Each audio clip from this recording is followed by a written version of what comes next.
শুভ দুপুর বন্ধুরা। আর আজকে কী রান্না করেছি তোমাদের সঙ্গে একটু শেয়ার করি। তো প্রথমে এখানে আছে পেঁয়াজ, কাঁচা লঙ্কা। তো আমাদের এটা ভাত খাওয়ার সময় লাগে প্রত্যেক দিনই। তো এই যে এখানে তোমাদের দাদাভাইয়ের ভাত বেড়ে নিচ্ছে আগে। আর তোমাদের ছোট্ট সোনাটা দেখো বসে পড়েছে আগে, খিদে পেয়ে গেছে খুব জোর। আর খুব গরম একদম, সবে সবে ভাত করেছি তো গরম একদম, তো হাত দেওয়া যাচ্ছে না, আর কী বলবো। তো তোমরা কে কী রান্না করলে অবশ্যই কমেন্টে জানিও আমার বন্ধুরা। আর আমি আজকে কী রান্না করেছি দাঁড়াও তোমাদের দেখাই। তো এখানে হচ্ছে একদম, দাঁড়াও একটু ওয়েট করো, আমি ভাতের থালাটা আগে সাজিয়ে নিই। আর এই যে এখানে হচ্ছে বটবটি কড়াই, পেঁয়াজ দিয়ে একটু কাঁচা লঙ্কা দিয়ে ভেজেছি।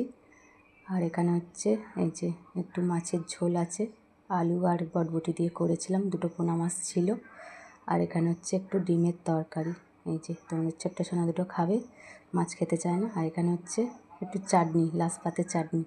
তো চাটনিটা না হলে মোটামুটি খাওয়া জমে না। আর এই যে তোমাদের ছোট্ট সোনাটা চলে গেল জলের বোতল আনতে।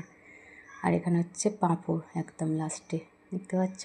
তো কেমন লাগলো এই রান্নাবান্না অবশ্যই কমেন্টে জানিও। আর তোমরা কে কী রান্না করলে বললাম আমাকে কমেন্টের মাধ্যমে জানিও। শুভ দুপুর আর জয় শ্রীকৃষ্ণ, রাধে রাধে বন্ধুরা।